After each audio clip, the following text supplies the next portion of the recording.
The question is, you mentioned that accounting data can come in many different formats. What is your preferable type of data format when you get it, and how does that impact your analysis and process, if any? Well, it really depends on what I'm doing, but usually you can't go wrong with Excel data.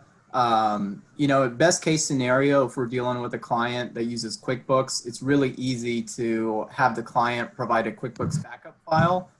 So if I have that QuickBooks backup file, that lets me view information natively.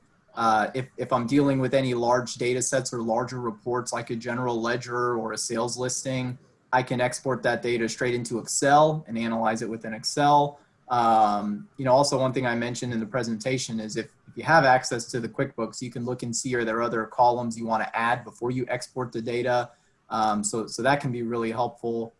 And then in some instances, I use PDF reports. So with the PDF, if it's something that I need to present to the client or something to present to attorneys to use as trial exhibits, the PDF can give you a nice, cleaner trial exhibit format. But it really depends on what we're doing, but it's not unusual for us to use all those different types of file formats.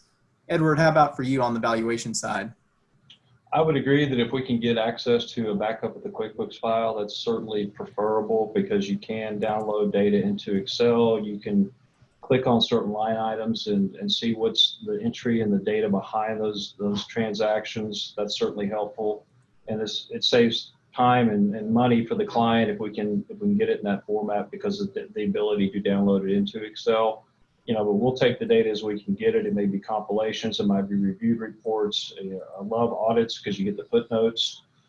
Most of the businesses we deal with don't actually have audited financials, so we'll take it any way we can get it. And I agree with Rubik that there's efficiencies that can be gained from QuickBooks, and that's always great.